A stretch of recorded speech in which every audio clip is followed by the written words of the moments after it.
Shallallahu Alaihi Wasallam, yang dimana kelak yaumul kiamah nanti kita nantikan syafaatnya. Pertama-tama kita kegiatan pada hari ini kita buka dengan bacaan basmalah bersama. Mari saya bentangkan.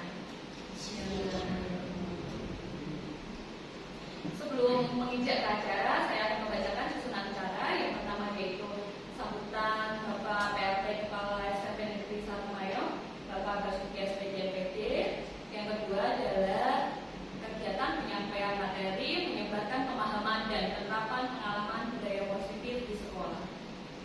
Nah, menginjak acara yang pertama yaitu sambutan Kepala SMP Negeri 1 Mayong, Bapak Basuki SPD MPD. Saya persilakan. Yang telah memberikan sambutan serta mendukung suksesnya kegiatan pada siang hari ini. Menginjak acara yang kedua yaitu memasuki acara penyampaian materi mengenai kegiatan menyebarkan pemahaman dan penerapan pengalaman budaya positif di sekolah.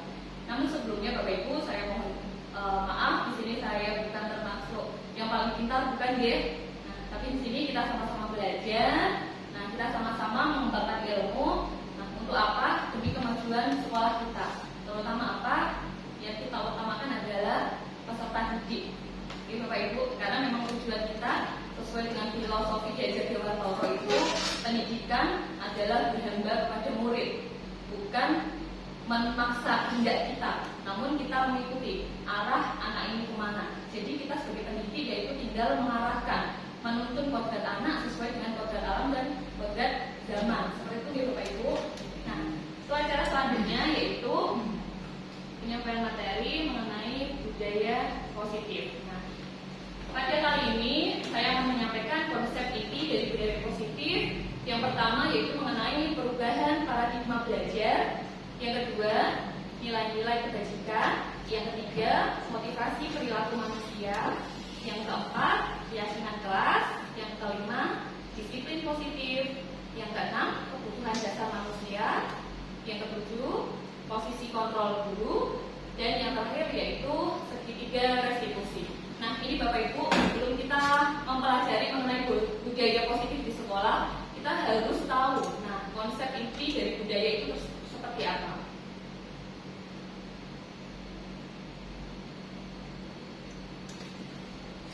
Yang pertama yaitu pembelajaran dengan paradigma baru.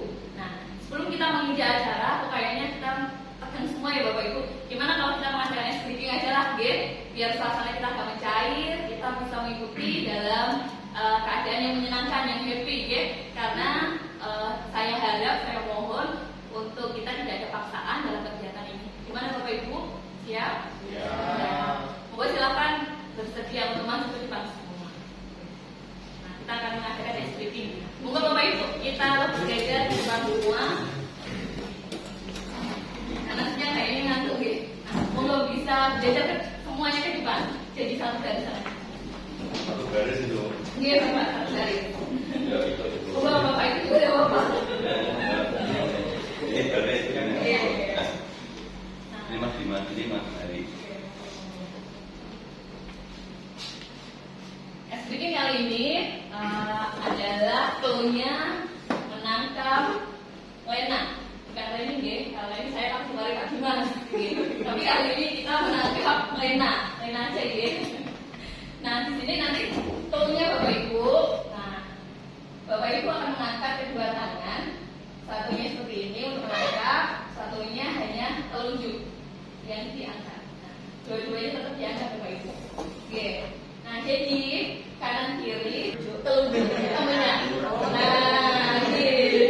Jadi beda telunjuk kalau disembunyikan. Kalau sembunyikan berarti karena tidak apa-apa. Tidak apa-apa. Misalkan Mas Dimas mau nangkap Bumalika dalam pagi, karena yang ditangkap baru yang sebelahnya. Paham ya Bapak Ibu? Nah, jangan mencari lawan yang lain lah. Karena urutannya memang seperti itu. Siap Bapak Ibu bersedia? Ya, Nah, saya akan bacakan kisahnya terlebih dahulu, ya.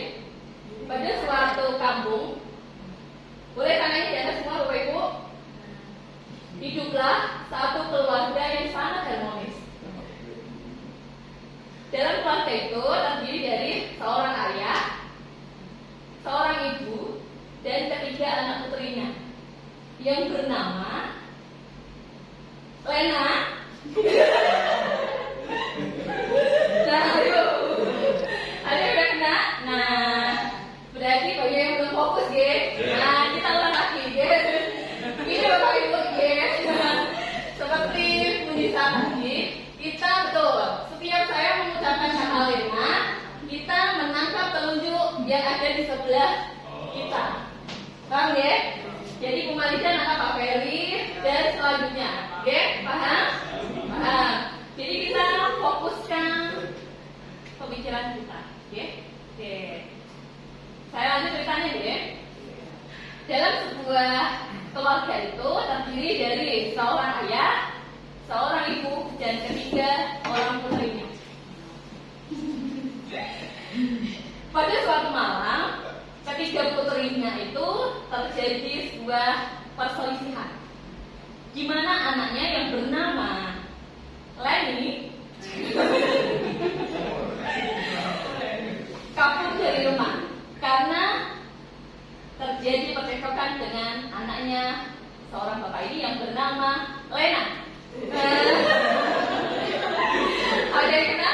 Nah, ada. Oke, Bapak Ibu, itu sedikit aktivitas dari saya. Bukannya bisa memberikan semangat pembelajaran hari ini. Terima kasih. Oke, itu kita masuk ke pembelajaran dengan paradigma baru. Nah, apa itu sih pembelajaran dengan paradigma baru? Yaitu pembelajaran yang dirancang berdasarkan prinsip pembelajaran terdiferensiasi, sehingga para peserta didik belajar sesuai dengan kebutuhannya berdasarkan tahap perkembangan sesuai dengan teori psikologi modern untuk mewujudkan profil pelajar Pancasila. Nah, jadi anak-anak di sini Bapak Ibu bukan kita paksa untuk menuruti apa kemauan kita sebagai pendidik atau kita sebagai guru, namun kita tetap berpihak kepada murid. Nah, dengan adanya pembelajaran terdiferensiasi ini. Nah, tujuannya apa? Untuk mewujudkan profil pelajar Pancasila. Kira-kira apa sih Bapak Ibu profil pelajar Pancasila itu? Yang pertama, betul. Yang pertama yaitu ada beriman, bertakwa kepada Tuhan Yang Maha Esa dan berakhlak mulia. Yang kedua, berkebinekaan global. Selanjutnya ada gotong royong. Keempat, kreatif. Kelima, kenalan diri. Dan yang keenam ada mandiri. Nah, itu ya Bapak Ibu, kita sebagai pendidik juga harus tahu apa sih itu profil pelajar Pancasila. Nah, jadi mencakup keenam aspek ini. Selanjutnya yaitu mengenai miskonsepsi tentang teori kontrol. Nah, ini yang rata-rata banyak salahnya di kita, Bapak Ibu. Nah, ini selalu ilusi kita yaitu adalah seorang guru itu mengontrol murid. Jadi murid itu harus menuruti apa yang kita mau. Betul. Misalkan anak kemampuannya mereka bukan hanya pada menulis, tapi bisa saja dia menyampaikan hasil pembelajarannya itu langsung dengan presentasi atau dengan praktek, dengan sesuai gaya belajar anak. Tapi rata-rata guru itu hanya memfokuskan pada satu gaya belajar. Betul Bapak Ibu? Seperti itu? Betul. Kenyataannya rata-rata kita di lapangan seperti itu, ya. Nah, padahal kita tadi mengacu kepada pembelajaran yang terdiferensiasi, yaitu apa? Kita sesuaikan dengan gaya belajar anak. Jadi anak bebas, bukan hanya dalam bentuk tulisan aja, bukan. Anak boleh dengan mempraktekkan, boleh dengan langsung presentasi, itu boleh. Jadi tidak monoton. Kita memberikan kesempatan, memberikan kebebasan anak, arahnya itu mana. Jadi anak dapat melakukan pembelajaran yang sangat menyenangkan, Bapak Ibu. Nah, jadi ilusi bahwa kritik dan membuat rasa bersalah itu mampu menguatkan karakter. Nah, padahal kalau anak terus kita kritik, terus kita jejar dengan rasa bersalah, itu justru anak akan semakin terpuruk dengan kesalahannya. Padahal penguatan karakter itu bukan hanya dengan kritikan, betul? Selanjutnya yaitu adalah ilusi bahwa semua penguatan positif, efektif, dan bermanfaat. Nah, selanjutnya ilusi bahwa orang dewasa berhak memaksa. Nah, ini hanya sebuah ilusi.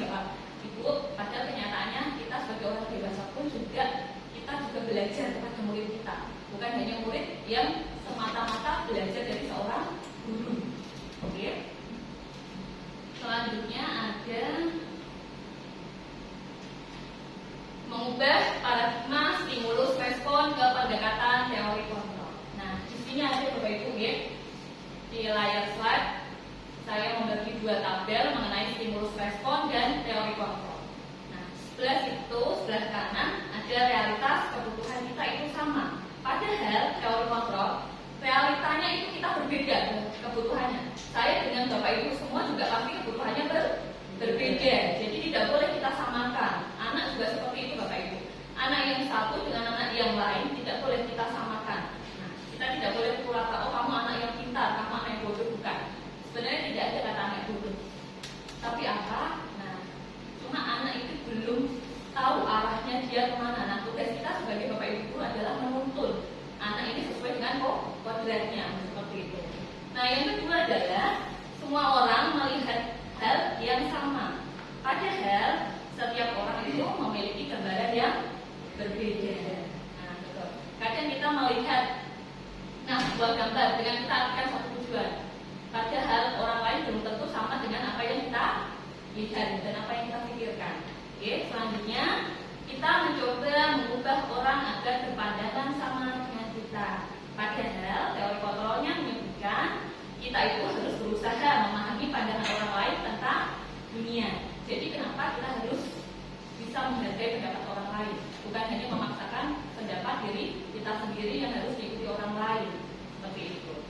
Yang selanjutnya, perilaku buruk dilihat sebagai suatu kesalahan, padahal semua perilaku itu memiliki tujuan. Siapa tahu Bapak Ibu ya, kadang ada anak yang terlambat. Kita pasti kan sudah berpikirannya yang aneh-aneh, betul nggak?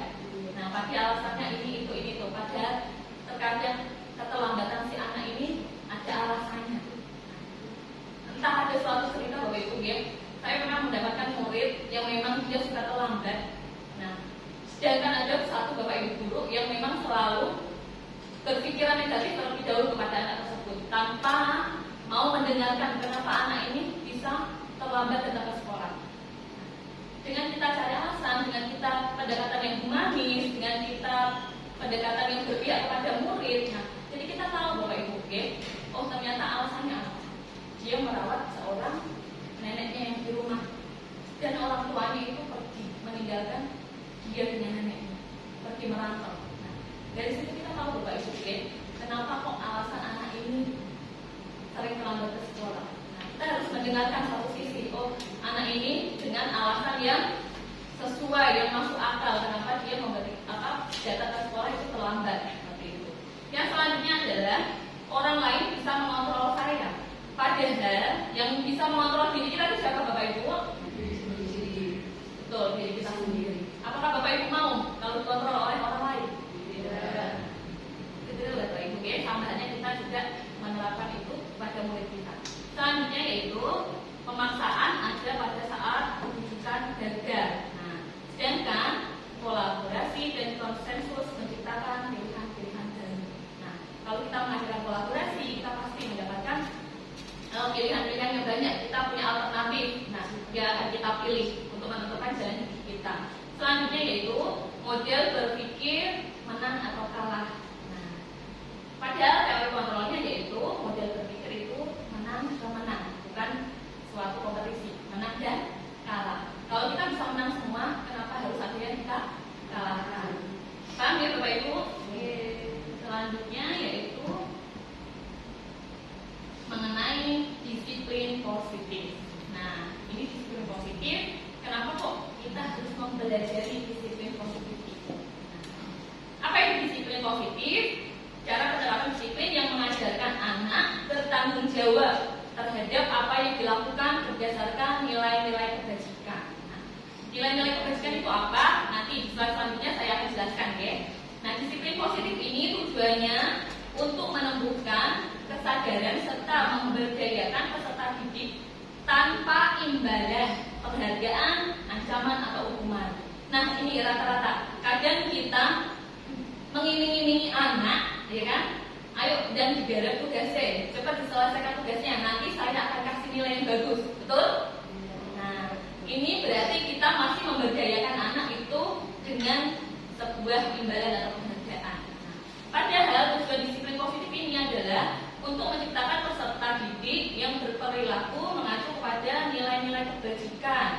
yang universal dan memiliki motivasi intrinsik atau dalam dirinya sendiri, bukan atas dasar imbalan dari orang lain.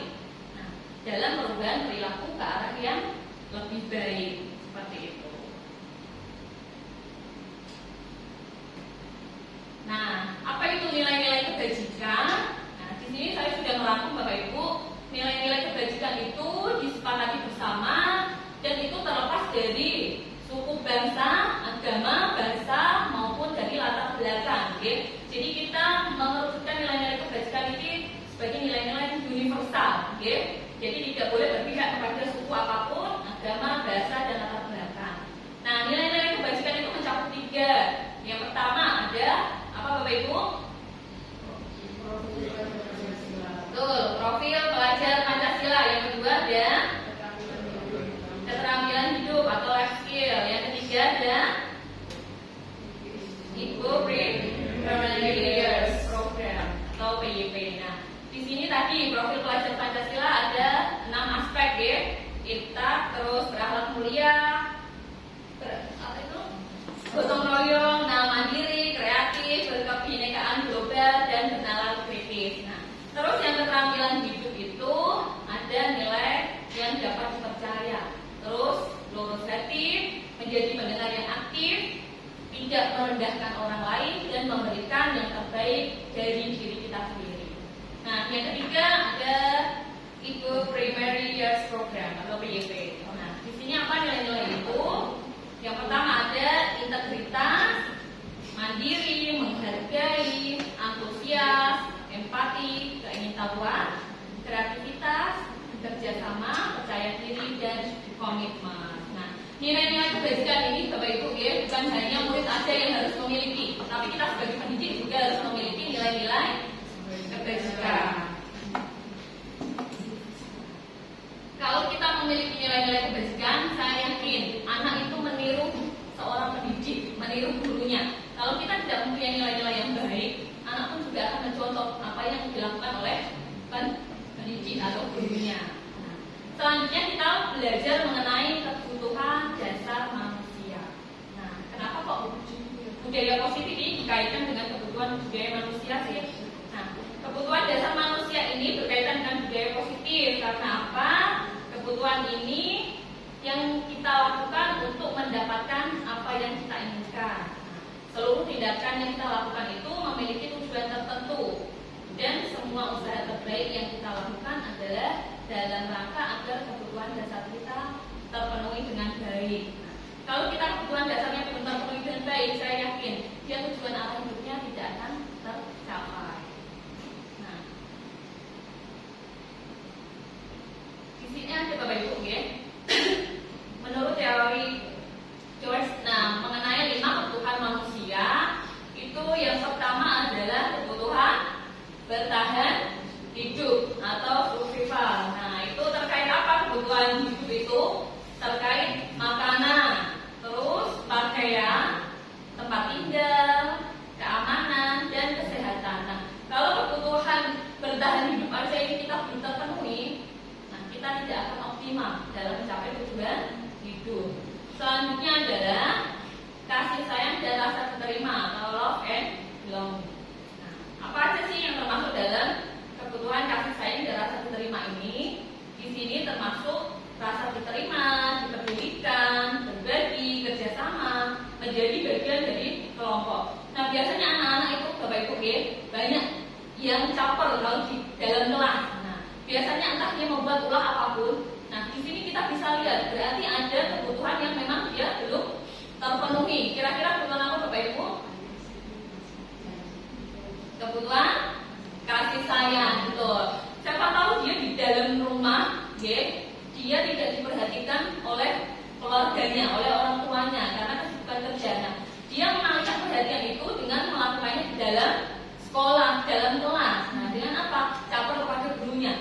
Anak-anak caper itu kan banyak macamnya nih Bapak Ibu ya. Ada yang lari-larian, kadang suka tanya gurunya, padahal sudah sangat jelas menjelaskan. Nah, itu salah satu bentuk anak pengen diperhatikan. Bukan hanya melulu anak itu pasti mempunyai kesalahan, tidak.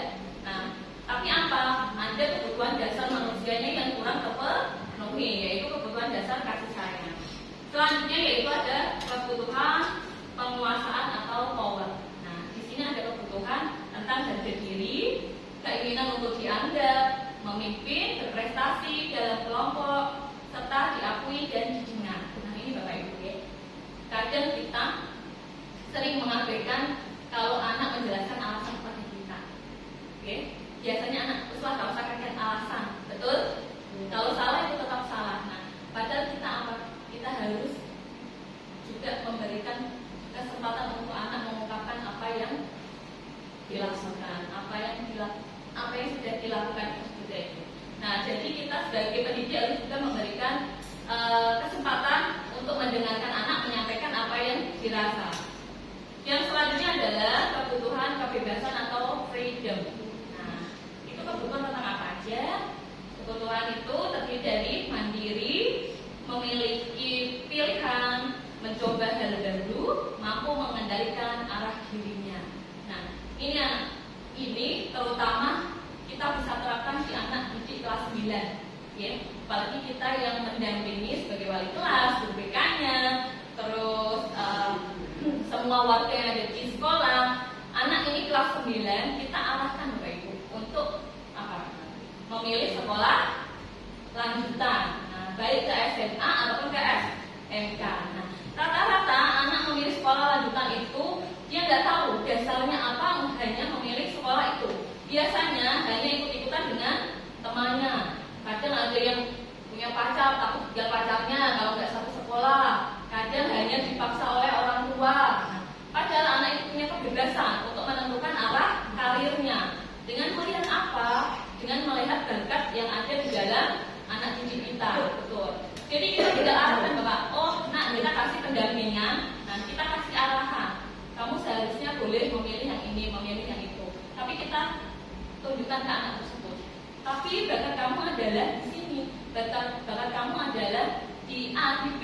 Nah, jadi anak punya pandangan Bapak Ibu. Dia punya kebebasan untuk menentukan arah pilihan karirnya, bukan atas dasar paksaan orang tua, bukan hanya dasar ikut-ikutan dengan temannya, seperti itu. Kebutuhan dasar yang paling tinggi yaitu adalah kesenangan atau fun. Nah, ini bermain, humor, antusiasme, dan tertawa. Apalagi kita sekarang kurikulumnya kurikulum Merdeka Belajar. Ya Bapak Ibu ya. Nah, gimana kurikulum ini memang kita memerdekakan anak ya. Tapi memang memerdekakan itu bukan kebebasan, betul? Ya. Jadi anak benar dia mempunyai kebebasan, punya kesenangan ya. Tapi kita tetap tugas kita adalah menuntun. Nah, tugas kita adalah membersamanya agar dia tetap tidak lepas kontrol. Ya, Bapak Ibu paham ya? Yang selanjutnya adalah mengenai motivasi perilaku manusia.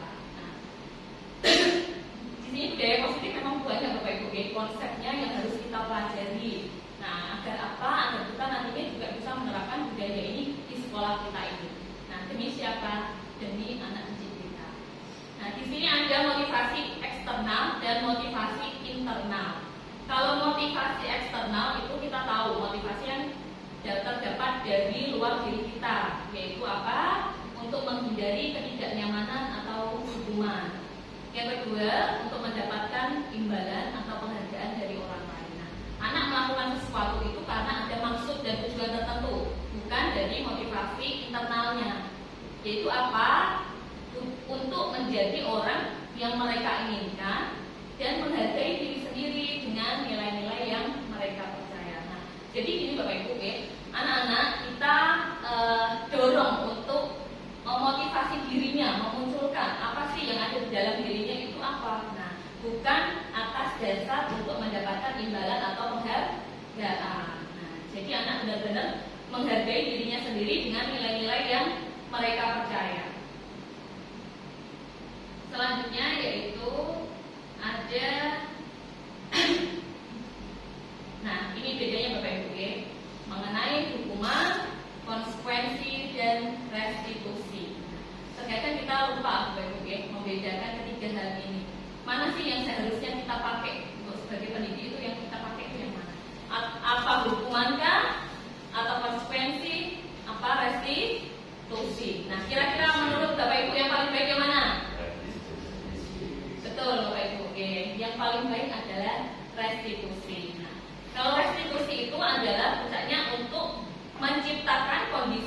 murid untuk memperbaiki proses kesalahan kolaboratif yang mengajarkan murid untuk mencari solusi sendiri. Nah, jadi anak kita libatkan, bukan kita yang akan menentukan kamu harus melakukan ini karena sudah melakukan kesalahan ini. Nah, bukan, tapi anak kita libatkan untuk mencari solusi atas dirinya sendiri dengan kita dampingi. Nah, jadi anak punya arah, bukan kita yang menentukan arah. Seperti itu. Nah, jadi konsep dari pendidikan belajar Dewantara itu Bapak Ibu, pendidikannya itu kita tidak boleh memaksa anak. Jadi kita tetap bergambar dan berpihak kepada anak. Nah, ini Bapak Ibu, yang paling menarik pada materi kali ini adalah mengenai 5 posisi kontrol seorang guru. Nah, di sini nanti saya akan membagikan sebuah kertas sebelum saya menginjak ke materi selanjutnya. Namun saya akan menjelaskan sedikit mengenai 5 posisi kontrol seorang guru. Nah, di sini apa aja Bapak Ibu 5 posisi kontrol seorang guru itu? Yang pertama adalah sebagai penghukum. Yang kedua adalah membuat anak merasa bersalah. Yang ketiga, kita memposisikan diri kita sebagai teman. Yang keempat, sebagai pemantau. Dan yang kelima adalah sebagai manajer. Nah, di sini saya ada contohnya Bapak Ibu. Nah, di sini ada sebuah kasus siswa terlambat datang ke sekolah. Kita nanti bisa melihat posisi kontrol apa sih yang sesuai dengan diri kita. Tapi lupa Ibu.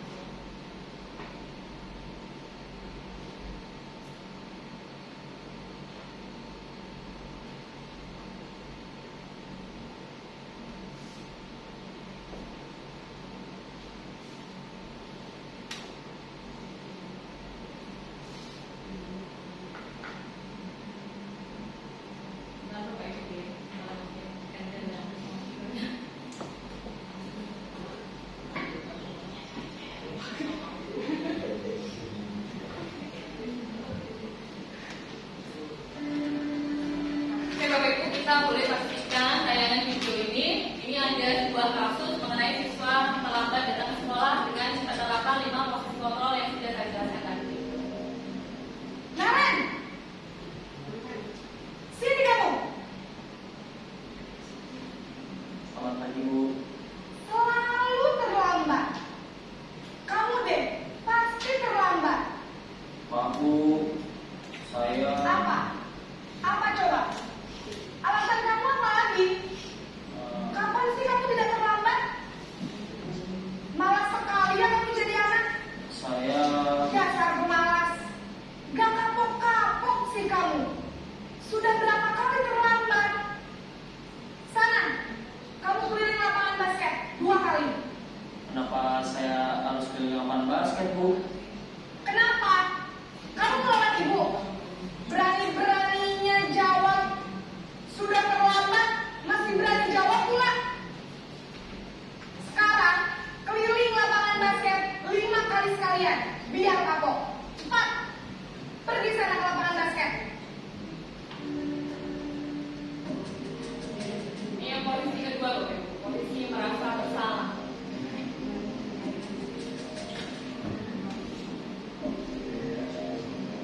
Naren,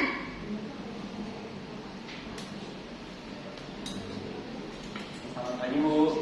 Naren. Kamu kenapa terlambat lagi, nak? Ya Tuhan.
contoh penerapan yang posisi sebagai teman.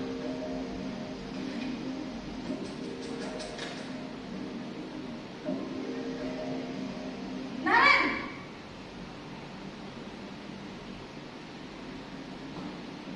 Selamat pagi, Bu. wah, sudah jam berapa ini, Nak? Terlambat lagi ya, sayang. Iya, Bu. Habis ibu saya lupa bangunkan saya, Bu. Kamu malah menyalahkan ibu kamu. Kamu bukannya anak yang larinya paling kencang. Kok terlambat sih? Iya, Bu. Saya memang terlambat bangun tadi. Jadi, biarpun saya lari kencang, tetap gak kekejar, Bu. Ya sudah sana. Nanti lain kali larinya lebih kencang lagi ya. Biar gak terlambat lagi. Bikin seneng ibu. Demi ibu. Bisa kan? Bisa lah, Bu. Ya sudah sana masuk kelas. Ibu beresin urusan absen kamu. Kamu ini ada-ada saja. Nah, ini yang selanjutnya, posisi pemantau. Nanti Bapak Ibu, saya kasih kertas untuk menuliskan posisi kontrol manakah yang Bapak Ibu lakukan. Naren!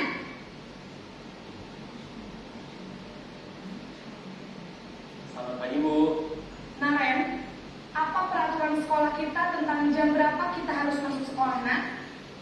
Kita harus di sekolah jam 7, Bu. Iya betul, sekarang sudah jam 7.20. Naren sudah tahu konsekuensinya jika terlambat hadir. Paham, Bu. Saya harus tinggal kelas pas jam istirahat selama 20 menit. Iya benar, konsekuensinya demikian. Jadi nanti jam 9.30 pas istirahat, kamu harus tinggal di kelas, kerjakan tugas tambahan untuk ketertinggalan kamu, ya? Baik, Bu. Iya, gue Bapak Ibu sebagai manajer.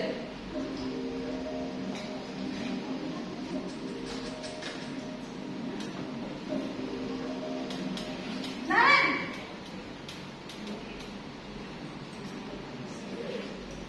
Selamat pagi, Bu. Selamat pagi, Naren. Maaf, Bu. Saya terlambat. Iya, sekolah masuknya jam 7, sekarang sudah jam 7.20. Jadi sekarang bagaimana ini, Naren? Maaf, Bu. Saya lupa setel alarm saya semalam. Baiklah, menurut kamu, keyakinan sekolah yang mana yang perlu kamu tingkatkan? Menghargai diri sendiri dan orang lain mungkin ya, Bu. Setuju. Jadi, apakah Naren meyakini prinsip saling menghormati tersebut? Iya, Bu. Saya meyakininya. Apakah Naren bersedia memperbaiki masalah keterlambatan ini? Bersedia, Bu. Bagaimana kamu akan memperbaiki masalah keterlambatan ini? Saya akan coba untuk tidak lupa menyetel alarm saya, Bu. Baik, kalau Naren mau nyetel alarm di rumah, ada orang yang kira-kira bisa bantu mengingatkan tidak? Ada, Bu. Kakak saya, Kak Emma. Ada lagi selain Kak Emma? Selain Kak Emma, ada ibu saya. Baik, jadi yang mengingatkan Naren adalah Kak Emma dan ibu kamu ya? Kira-kira akan mulai setel alarm kapan nih, Naren? Setelah pulang sekolah, akan segera saya lakukan. Baik, jadi Naren akan setel alarm untuk bangun besok pagi dan akan diingatkan oleh kakak dan ibunda Naren ya. Ada lagi yang mungkin perlu dilakukan, Naren, agar tidak terlambat bangun lagi? Tidak ada, Bu. Baik, Naren, terima kasih untuk kerjasama kamu. Sekarang kamu perlu kembali ke...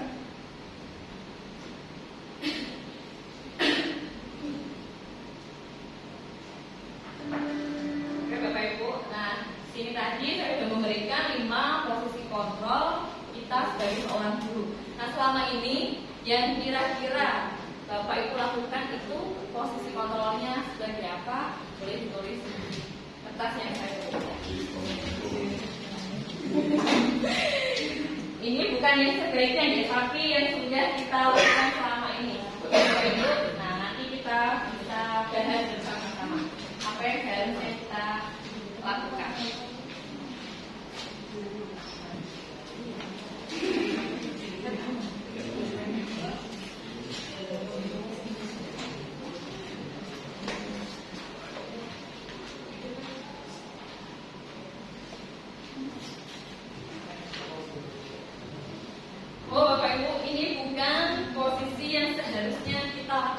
Tapi yang selama ini Bapak Ibu lakukan, yang sudah Bapak Ibu terangkan kepada Mungkin berbeda bisa dirasa ya. Oke. Posisi kontrolnya.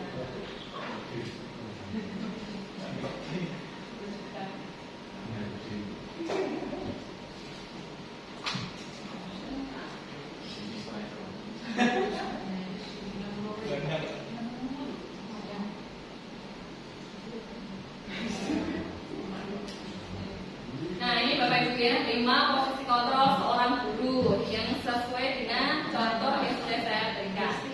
Ada penghukum, pembuat merasa bersalahkan, atau Bapak Ibu selama ini menjadi teman atau anak didik kita, sebagai pemantau atau sebagai manajer.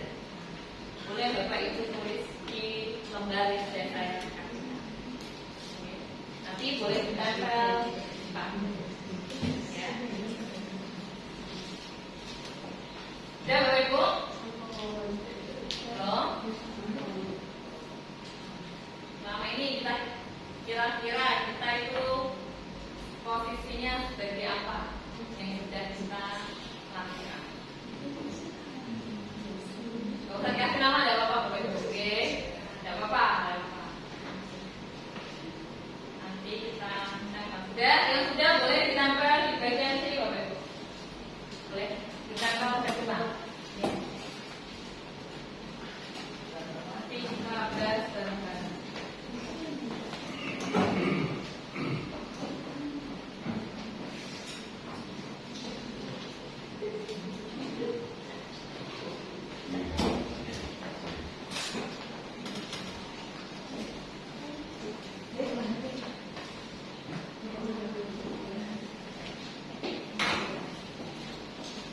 Oke, ini hanya 9 kan? Satunya?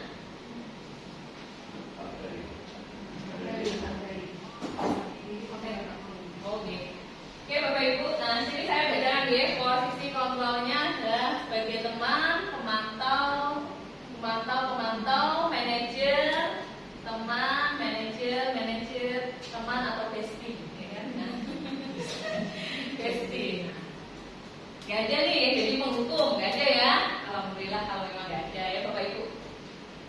Kita tadi sudah menjelaskan Bapak Ibu. Nah, kalau posisi kita sebagai penghukum, nah kita tahu dampak yang akan diterima oleh anak itu akan seperti apa.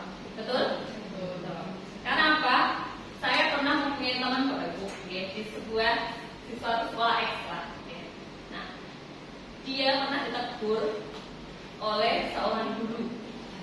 Tapi menegurnya bukan secara humanis, tapi lebih ke arah menghukum dengan kata-kata yang kurang enak didengar. Apa yang terjadi dan yang dirasakan oleh anak ini? Ternyata dampaknya itu apa Bapak Ibu? Dampaknya itu terbawa sampai kita dewasa. Betul? Yang diingat adalah pernah dihukum ya. Walaupun nah kita tahu kadang kita melakukan kesalahan. Tapi apa dampaknya? Ini dampak yang sangat dahsyat untuk kita anak-anak ke depannya. Pasti di memori anak itu, oh guru saya pernah melakukan hal yang kurang baik terhadap saya. Seperti itu. Efeknya apa? Ya kalau ada anak yang memang bisa langsung mengungkapkan ekspresi emosinya, entah dengan menggebresi ban motor Bapak Ibu gurunya, ada seperti itu, ada Bapak Ibu. Oke. Nah, ada yang memang langsung frontal dengan melampiaskan ke arah yang tidak baik, entah dia mengikuti geng motor, minum-minuman, brutal di jalan. Nah, karena apa? Karena mengalami tekanan dari pendidiknya, nah dari gurunya. Dengan apa? Memposisikan guru ini sebagai penghukum. Nah, yang kedua adalah membuat merasa bersalah. Nah, ini juga kurang efektif Bapak Ibu. Karena apa? Kita memposisikan anak tersebut adalah yang memang melakukan kesalahan. Dampaknya apa? Anaknya akan merasa bersalah dan itu akan menghantui dia ke depannya. Nah, dan itu juga akan terkenang di memori anak sampai kapanpun. Yang selanjutnya adalah posisi sebagai teman. Ini memang benar baik Bapak Ibu, kita memposisikan diri kita sebagai teman yang selalu ada untuk anak didik kita. Tapi apa dampaknya? Giliran kadang kita tidak bisa membantu.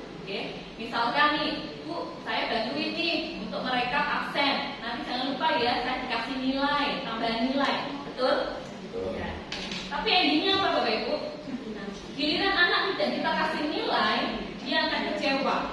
Nah, karena apa? Dia merasa guru ini sudah sebagai bestie-nya, sudah sebagai teman. Ya Bapak Ibu, ya, sudah akrab dengan dia. Tapi hasilnya yang diharapkan tidak sesuai dengan yang dia inginkan. Nah, maka dari itu timbullah sebuah kekecewaan terhadap guru. Dan posisi ini juga kurang efektif. Selanjutnya adalah pemantau. Nah, dalam posisi ini juga kita hanya sebatas memantau, nah, bukan memberikan solusi apapun itu. Ya. Nah, jadi posisi yang paling baik kira-kira posisi kontrol seorang guru sebagai manajer. Tuh, sebagai manajer Bapak Ibu. Ya. Nah, ini posisi kontrol seorang guru yang paling efektif, yaitu adalah sebagai manajer. Di sini guru itu berbuat sesuatu bersama murid, mempersilahkan murid mempertanggungjawabkan perilakunya dan mendukung murid menemukan solusi atas permasalahannya sendiri. Nah, jadi sesuai dengan tayangan video tadi, anak melakukan kesalahan, kita ajak untuk menemukan solusi atas permasalahannya sendiri. Nah, dengan apa? Dengan didampingi oleh Bapak Ibu gurunya. Yang kedua, posisi manajer ini mengacu kepada restitusi tadi ya, bukan hukuman, bukan konsekuensi, namun melainkan mengacu pada restitusi yang dimana dapat menjadikan murid ini sebagai manajer bagi dirinya sendiri. Sehingga apa? Sehingga terbentuk identitas positif atau identitas yang berhasil pada diri murid tersebut. Nah, ini Bapak Ibu ya. Kenapa kita juga harus menerapkan keyakinan kelas? Kok bukan kesepakatan kelas sih? Nah, jadi Bapak Ibu, keyakinan dengan kesepakatan. Kita lebih fokuskan ke keyakinan sekolah atau keyakinan kelas. Karena apa? Peran kita di sini yaitu untuk mewujudkan terbentuknya keyakinan sekolah atau kelas dengan adanya kesepakatan antara guru dan murid, bukan peraturan yang sudah dibuat terus anak harus menaati itu, bukan. Tapi kita lebih ke keyakinan sekolah atau kelas. Kita melibatkan guru, murid, betul, dan stakeholder yang ada di sekolah. Nah, jadi apa? Keyakinan ini berupa pernyataan yang universal. Nah, dibuat mengenai pernyataan yang positif. Namun kita boleh Bapak Ibu ya, sedikit saja. Agar apa? Agar mudah diingat dan disesuaikan dengan kondisi lingkungan sekolah. Nah, sehingga apa? Sehingga keyakinan kelas ini mudah diterapkan dan dijalankan. Bukan hanya untuk murid saja, tapi semua warga yang ada di sekolah. Selanjutnya yaitu, nah di sini Bapak Ibu segitiga restitusi. Nah, kenapa kok kita harus menerapkan segitiga restitusi? Di sini adalah suatu proses dialog yang dijalankan oleh guru agar dapat menghasilkan murid yang mandiri dan bertanggung jawab. Apa aja sih itu segitiga restitusi? Di sini ada otomatis 3 sisi ya Bapak Ibu ya. Yang pertama yaitu sisi menstabilkan identitas. Yang kedua adalah memvalidasi tindakan yang salah. Yang ketiga menanyakan keyakinan. Nah, jadi kalau kita misalkan menghadapi murid dengan permasalahannya, kita harus menerapkan segitiga restitusi ini. Bukan hanya sebatas satu, hanya menstabilkan identitas yang bukan. Tapi kita harus menerapkan dan menjalankan segitiga restitusi. Untuk apa?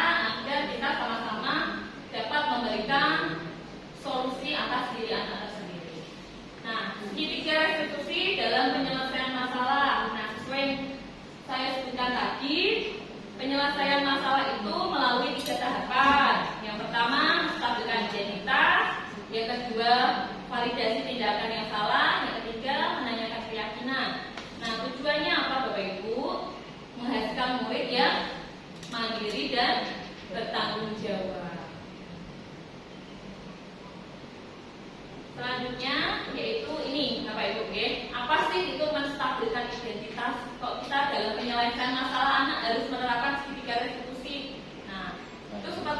video tadi Bapak Ibu, kita sering menyebutkan, oh iya berbuat salah itu wajar kok. Tidak ada manusia yang sempurna. Bapak Ibu juga pernah melakukan kesalahan seperti itu. Nah, jadi kita menstabilkan identitas si anak Bapak Ibu, oke? Bukan hanya kita langsung menghakimi. Yang kedua, ada validasi tindakan yang salah. Nah, ini berdasarkan setiap perilaku berupaya memenuhi sesuatu kebutuhan tertentu. Nah, biasanya kalimat-kalimat yang muncul pada validasi tindakan yang salah dalam proses menyelesaikan permasalahan anak ini, ada kata-kata, oh kamu pasti punya alasan mengapa melakukan hal tersebut, anak. Padahal kamu bisa melakukan hal yang lebih buruk dari ini. Jadi kamu patut bangga karena telah melindungi sesuatu yang penting bagimu. Nah, jadi kita mendengarkan dan memvalidasi tindakan anak yang salah ini Bapak Ibu. Oke? Nah, tujuannya apa? Untuk memenuhi suatu kebutuhan tertentu. Selanjutnya yang terakhir adalah menanyakan keyakinan. Dari segi 3 restitusi ini, yang ketiga yaitu menanyakan keyakinan. Nah, jadi kita balikkan lagi Bapak Ibu, kembalikan ke anak. Sesuai dengan keyakinan atau yang sudah diyakini tadi di kelasnya itu apa. Nah, kita tanyakan ke anak, kira-kira apa sih nak keyakinan kelas yang sudah kita sepakati, yang sudah kita bentuk itu apa keyakinan kelas. Nah, yang kedua yaitu nilai-nilai yang telah disepakati bersama. Ketiga, seperti apa nak gambaran sebuah kelas yang ideal menurut kamu. Nah, jadi kita tanyakan Bapak Ibu kepada anak, ya. Kita selalu menanyakan kepada anak, bukan hanya anak itu disuruh untuk mengikuti apa kehendak gurunya. Nah, ini tujuannya apa? Sesuai dengan teori kontrol bahwa pada dasarnya kita itu termotivasi secara intrinsik dalam diri kita sendiri, bukan atas dasar hukuman atau penghargaan.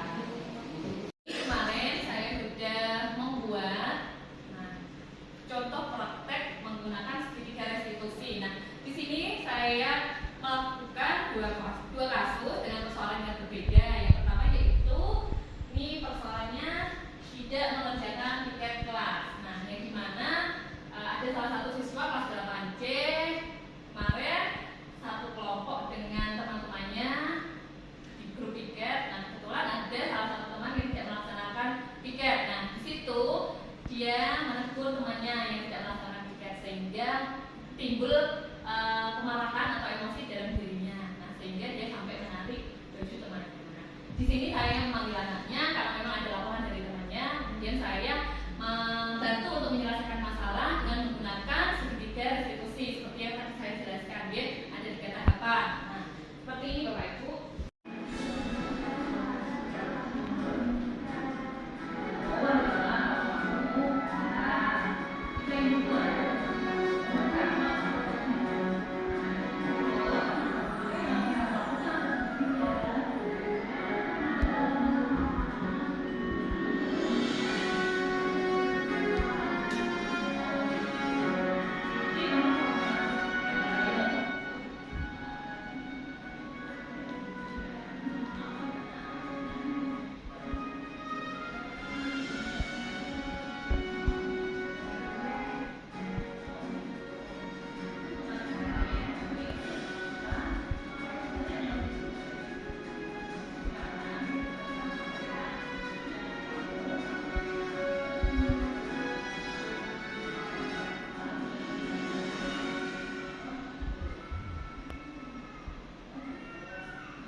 Posisi seorang guru sebagai manajer adalah yang paling ideal adalah sebagai manajer Bapak Ibu, dengan penyelesaian permasalahan itu menggunakan segitiga restitusi. Jadi ketiga ini digunakan sehingga membantu anak untuk apa? Untuk membantu menyelesaikan masalahnya sendiri dengan pilihan solusi dari diri anak sendiri.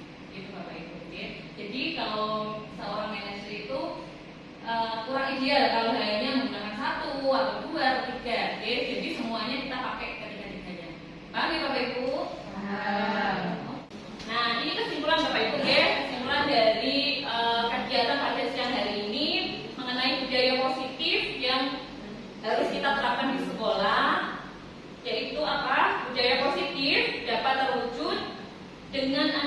dorongan kolaborasi antara semua warga sekolah. Bukan hanya saya aja Bapak Ibu, bukan hanya guru penggerak toh, bukan.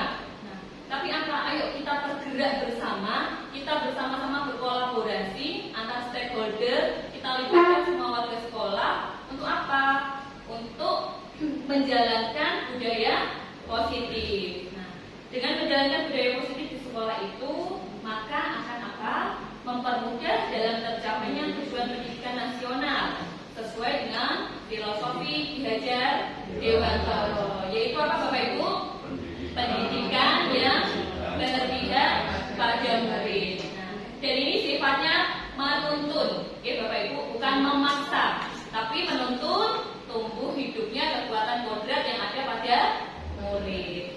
Baik, Bapak Ibu, itulah penyampaian materi pada siang hari ini. Semoga apa yang saya sampaikan, apa yang kita lakukan pada siang hari ini, kita bisa terapkan ya Bapak Ibu. Bukan hanya sebatas kita berhenti di sini, bukan. Tapi kita sama-sama ayo kita kembangkan sekolah ini demi apa? Demi kita mencapai tujuan pendidikan sesuai filosofi Ki Hajar Dewantara. Boleh berikan aplaus untuk kita semua. Terima kasih. Baik Bapak Ibu, nah mengikuti acara yang terakhir yaitu penutup, karena memang kita sudah di penghujung acara, karena memang jam sudah menunjukkan jam 2, saatnya kita absen pulang.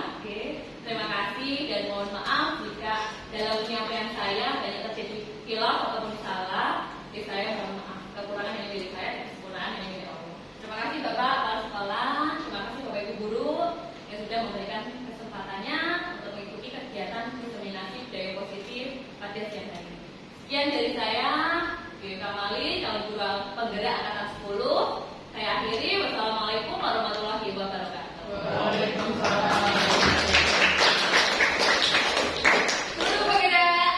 Bergerak, menggerakkan.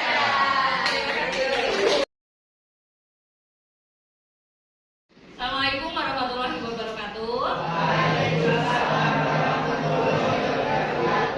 Selamat pagi anak-anak. Sehat semuanya? Alhamdulillah kalau sehat. Hari ini sepertinya ada yang nggak berangkat? Siapa nak? Aan. Rafa, terus? Nakib. Nah, 3 orang ya? Iya. Oke, Bapak. Nah, anakku, hari ini kita seperti janji minggu kemarin, kita membuat keyakinan kelas.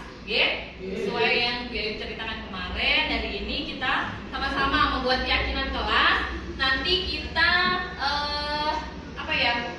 sepakati, nanti kita tempel di dalam kelas kita keyakinan kelas apa yang akan kita laksanakan selama kita ada di kelas, selama kita ada di sekolah. Dan keyakinan kelas itu nantinya diharapkan dapat menumbuhkan budaya positif, betul. Nah, budaya positif itu nantinya akan kalian terapkan untuk diri kalian, baik di lingkungan sekolah maupun di rumah.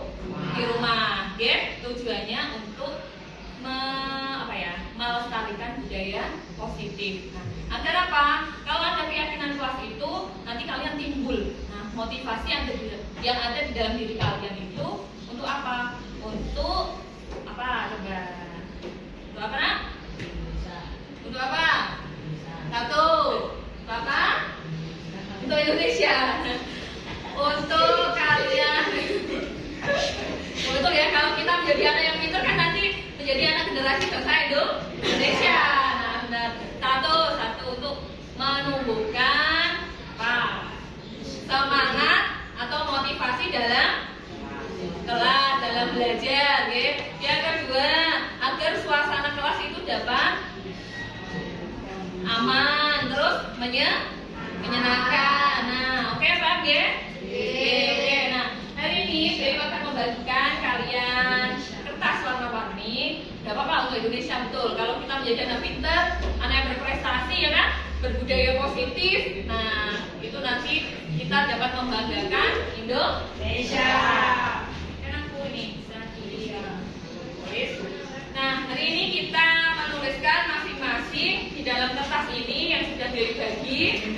Nah, keyakinan kelas apa yang akan kalian laksanakan? Nah, oke. Nanti kita tulis, kita tempel di kertas yang ada di depan. Terus kita pilih, kita kerucutkan menjadi kalimat yang simple ya, yang mudah dimengerti. Ayo kita tulis keyakinan kelas apa yang kalian inginkan. Nah, untuk apa? Untuk dijalankan semua warga kelas kita.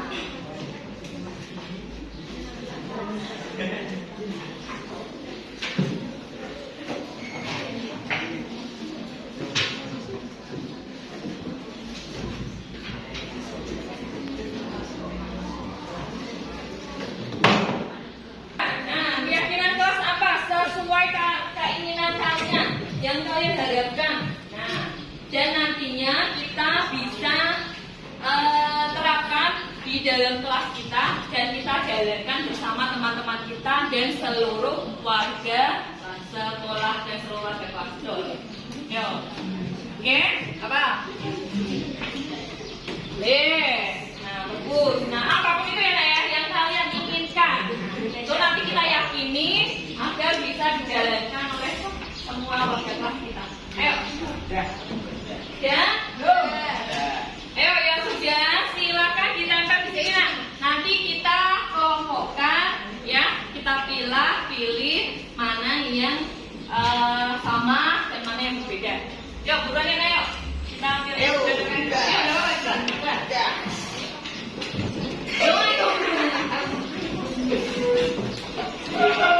Kita tempel di depan situ.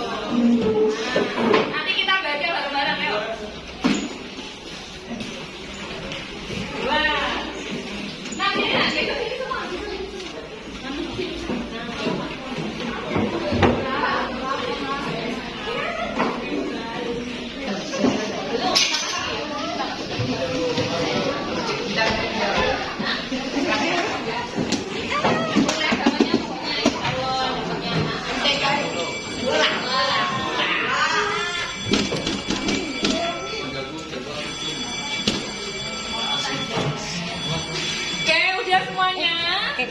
Yang tempelan. Nah, sudah semuanya? Ada yang belum? Sudah? Kalau sana sudah? Jatuh. Oh, ada yang jatuh. Oke. Nah, dari yang kalian tulis ini nanti, nah, kita kelompokkan. Nah, kita jadikan kalimat yang singkat, yang simpel, oke? Nah, biar apa? Biar kita mudah diingatnya, ya? Nah, kalau kita kalimatnya panjang-panjang itu kan sulit. Nah, kita jadikan kalimat yang simpel, terus kita kalau ada yang sama juga paham ya? Harus mengerjakan PR. Nah, PR katakan sini ya. Ini berarti dengan belajar. Ini apalagi tidak boleh saling membenci. Harus melaksanakan piket. Nah, ini ya, ini harus mengerjakan PR, harus melaksanakan piket. Berarti ini maksudnya adalah Pak, sikap apa? Harus mengerjakan PR, harus melaksanakan piket. Berarti bertanggung jawab. Tanggung jawab apa disiplin? Disiplin. Dua-duanya. Oke, nanti tulis ya. Bertanggung jawab. Disiplin.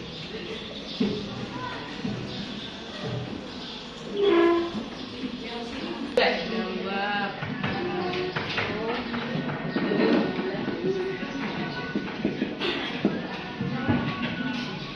Jangan buang sampah di laci meja. Itu adalah apa? Menjaga kebersihan. Itu sini ya. Menjaga kebersihan. Atau peduli lingkungan itu aja ya. Ya, peduli lingkungan.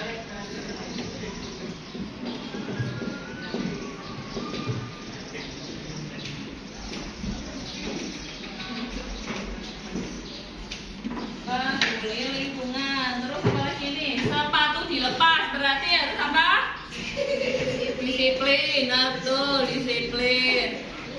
Nah, ini tadi tidak boleh saling membenci, berarti saling menghargai dan menyayangi, betul. Nah, bagus itu, ya betul itu nah. Saling menghargai.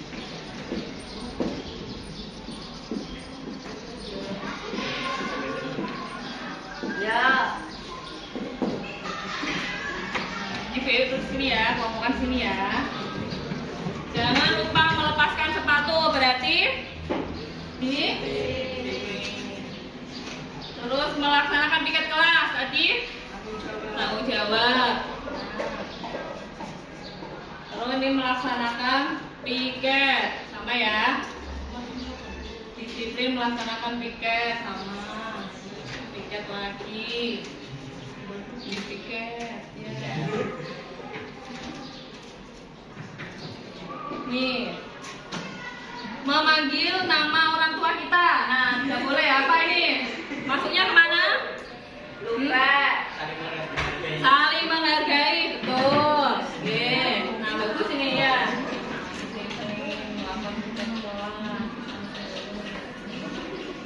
Mentaati peraturan sekolah ataupun di kelas. Maksudnya apa? Disiplin.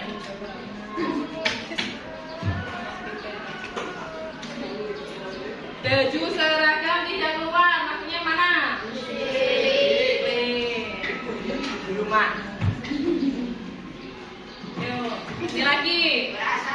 Memakai dasi dan kaos kaki. Disiplin. Terus, jangan merusak fasilitas kelas. Apa? Bertanggung jawab. Rapi dan bersih. Yo, bisa disiplin, bisa masuk peduli lingkungan. Jadi kita juga menjaga kebersihan, ya, baik untuk kelas kita maupun untuk lingkungan sekolah. Membuang sampah pada tempatnya. Yo, peduli lingkungan.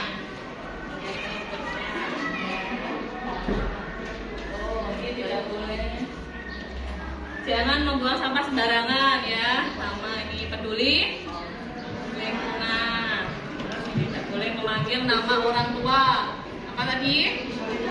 Saling menghargai. Dilarang merusak properti sekolah. Ayo. Pak, betul. Apa namanya? Bertanggung jawab. Yo. Ini piket sama piket. Berangkat tepat waktu. Disiplin. Perhatian deh, keyakinan kelas kita sudah kita kelompokkan menjadi berapa? 4. Ada 4 ya. 1, 2, 3, 4. Nah, kira-kira Dewi tanya, kalau kalian menghafalkan segini banyaknya, dengan kita kelompokkan menjadi 4, kalian yang mana? Ya? Yang 4, yang kelompokkan. Betul, karena apa? Yang pertama kita harus apa? Mengingat, ya kan? Oke, nah untuk apa? Agar kita bisa melestarikan budaya positif yang ada di kelas. Tuh. Nah, budaya positif ini, keyakinan kelas ini, oke, keyakinan kelas.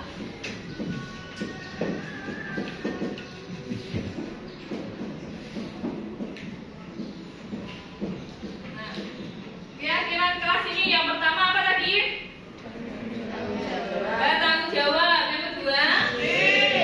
Yang ketiga? Yang keempat? Saling menghargai dan menyayangi. Nah, oke, keempat keyakinan kelas ini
di sini kalian maju ke depan, ya. Kita buat tanda tangan, ya.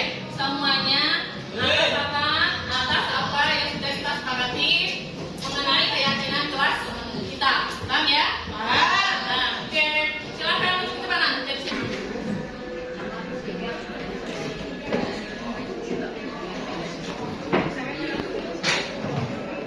Oke, selanjutnya.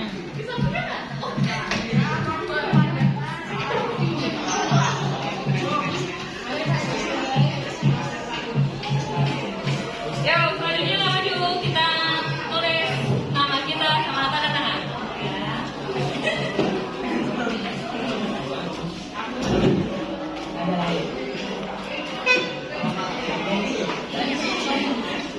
Dan itu gimana? Cerita kelas.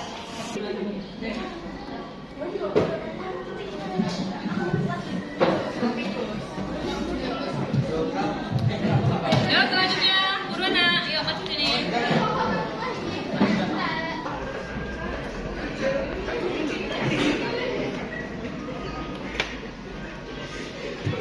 Ayo buruan maju nak. Ya, sudah, silakan duduk kembali.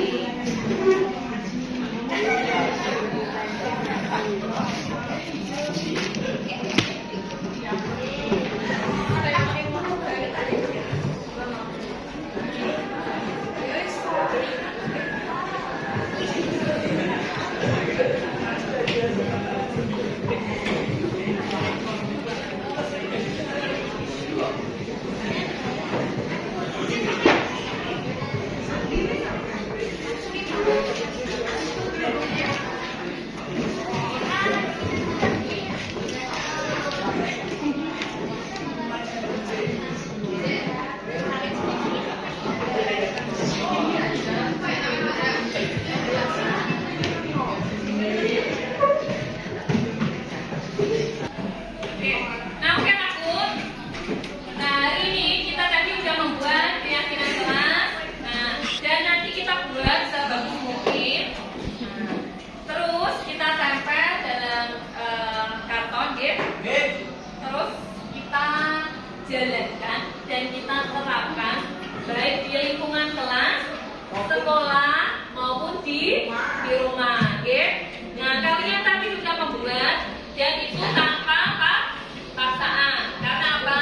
Kalian mengungkapkan pendapat kalian dan kalian memilih keyakinan kelas apa yang akan kalian jalankan. Oke, paham ya anakku? Nah, karena memang kita juga sudah sepakat tanda tangan semua, kita nanti tempel. Dan ini tujuannya untuk apa nak? Yang pertama satu, nah untuk mewujudkan merdeka belajar. Nah kalau kalian merdeka, itu kalian kan senang menjalaninya, betul nggak? Nah yang artinya merdeka kan tanpa paksaan, tanpa jajahan, ya kan? Nah, tanpa apa lagi? Tanpa apa? Monopoli, ya. Nah karena apa? Kita tadi sudah membuat ini dengan